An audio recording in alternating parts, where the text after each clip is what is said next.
안녕, 라이언. 오늘은 김홍도, 조선의 화가였던 김홍도 같이 보자.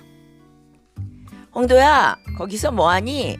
어머니는 김홍도에게 다가갔어요. 김홍도는 나뭇가지로 땅바닥에 그림을 그리고 있었죠. 소가 풀을 뜯어먹는 그림이었어요. 너 또 그림 그리고 있었구나. 김홍도는 어릴 때부터 친구들과 노는 것보다 그림 그리는 걸 좋아했죠. 그래서 늘 숯을 들고 다니며 담벼락이나 바위에 그림을 그렸어요. 숯이 없을 때는 나뭇가지로 땅바닥에 그림을 그렸지요.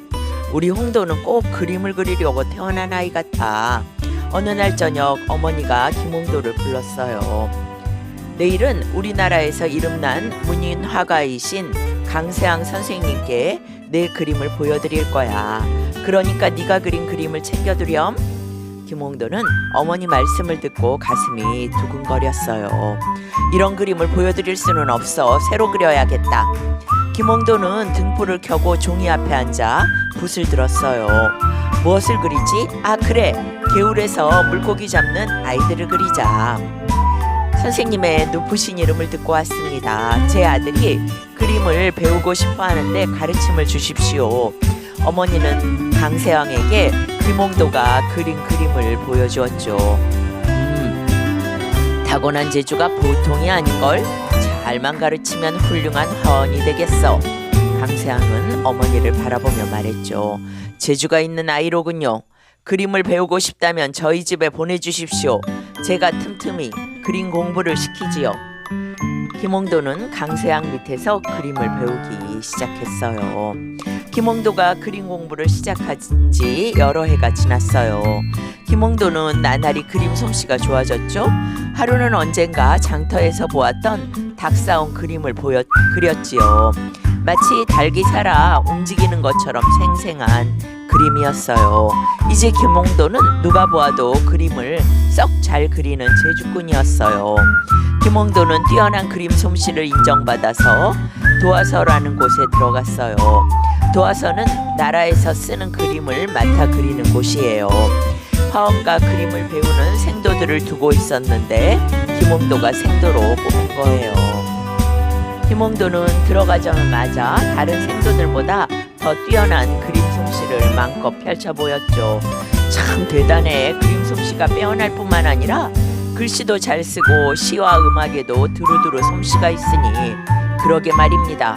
게다가 사람 됨됨이도 훌륭하고요. 도화서 사람들은 김홍도에게 칭찬을 아끼지 않았어요. 이번에 김홍도가 새로 화원으로 뽑혔습니다. 김홍도는 무척 기뻤죠. 화원들도 다가와서 김홍도에게 축하 인사를 건넸어요. 축하하네. 나는 자네가 화원으로 뽑힐 줄 알았어. 정말 열심히 했잖아.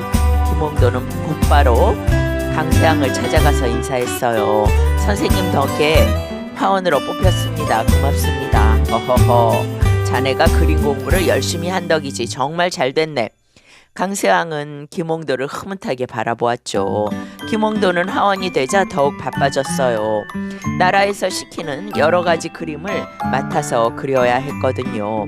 그 가운데는 궁궐에서 벌어지는 잔치 모습이나 임금의 얼굴을 그리는 일도 있었죠. 그러는 동안 시간은 빠르게 지나갔어요. 김홍도는 도화서에서 10년 넘게 일하며 그림을 많이 그렸어요. 하지만 김홍도는 별로 기쁘지 않았죠. 자기가 정말 그리고 싶어서 그린 그림이 아니었으니까요. 우리나라 화가들은 중국 그림을 흉내내서 그리고 있어. 우리만의 빛깔이 묻어나는 그림을 그릴 수는 없을까? 김홍도는 강세왕을 찾아가 속마음을 털어놓았죠. 그러자 강세왕은 빙그레 웃더니 연못을 가리키며 말했어요. 여보게, 그림은 저 연못처럼 세상을 비추는 거울과 같다네. 자네 마음을 연못처럼 맑게 하여 거기 비친 세상을 그려보도록 하게. 다음날 김홍도는 강세왕이 남긴 말을 생각하며 길을 걷고 있었어요. 그때 어디선가 힘을 쓰는 소리가 들려왔어요. 이차!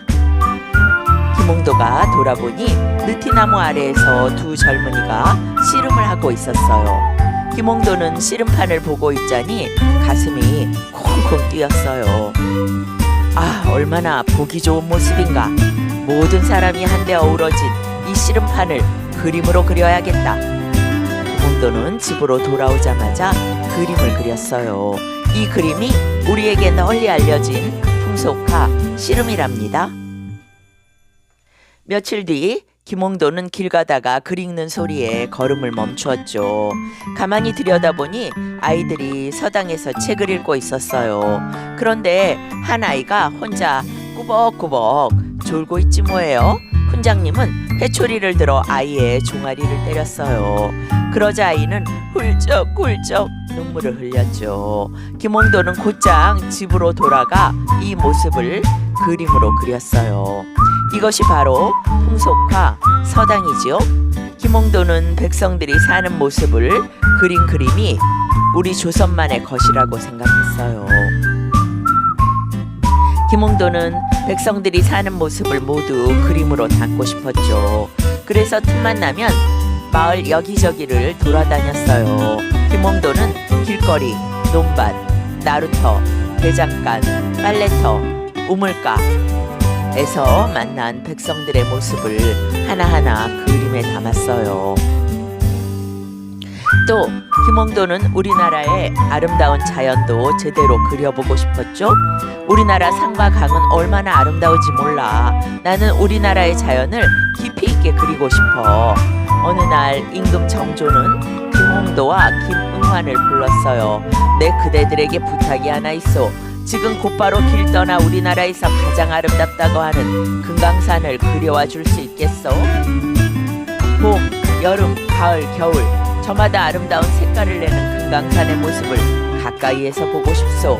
그대들의 솜씨라면 그리 어렵지 않을 거라 생각하오. 김홍도는 꿈에 그리던 금강산을 볼 수 있다는 생각에 가슴이 벅차올랐죠. 김홍도와 김응환은 빼어나게 아름다운 금강산의 경치 앞에서 아무 말도 할 수 없었어요. 두 사람은 금강산의 아름다움이 달아날까 마음 졸이며 열심히 그림을 그리기 시작했죠. 눈에 보이는 소나무 한 그루, 돌멩이 하나도 놓치지 않고 모두 그렸어요. 그렇게 그린 금강산 그림은 무려 100장이 넘었답니다. 금강산 그리는 일을 잘 끝낸 김홍도는 연풍이라는 고을을 다스리는 현감으로 가게 되었죠. 백성들과 어울리는 것을 좋아했던 김홍도는 틈틈이 그림을 그리려고 했어요. 하지만 고을 다스리는 일이 바빠서 그림을 마무리할 수 없었어요. 내가 할 일은 백성들이 사는 모습을 그리는 거야.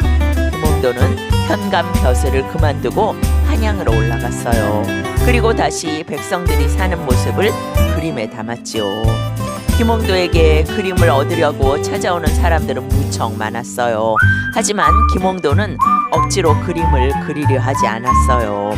문득 그림이 그리고 싶어진 김홍도가 막 붓을 들 무렵에 이웃에서 심부름꾼이 찾아왔죠. 화원님, 저희 대감님이 그림을 부탁한다고 모셔오라 하셨습니다. 김홍도는 심부름꾼에게 버럭 화를 냈죠. 그림을 그리려는데 왜 흥을 깨느냐. 나는 속된 양반을 위해 그림을 그리는 사람이 아니니 어서 돌아가게.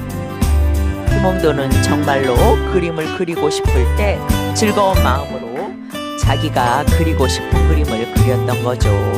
어느덧 김홍도도 나이가 많이 들었어요. 60살이 가까워왔죠. 김홍도는 살림살이가 넉넉하지 못했지만 마음은 편했어요. 언제든지 그리고 싶은 그림을 마음껏 그릴 수 있었으니까요. 김홍도는 건강이 나빠서 자주 알아 누웠지만 세상을 떠나는 순간까지 붓을 놓지 않았답니다. 오늘은 김홍도 같이 봤죠?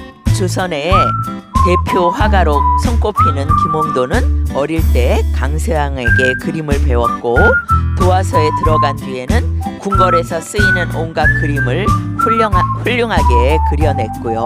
뿐만 아니라 백성들이 사는 모습과 아름다운 우리나라 자연을 끊임없이 그렸어요. 김홍도는 우리 것이 가장 아름답다는 걸 일깨워준 조선의 화가였죠. 오늘은 김홍도 여기까지. 바이바이.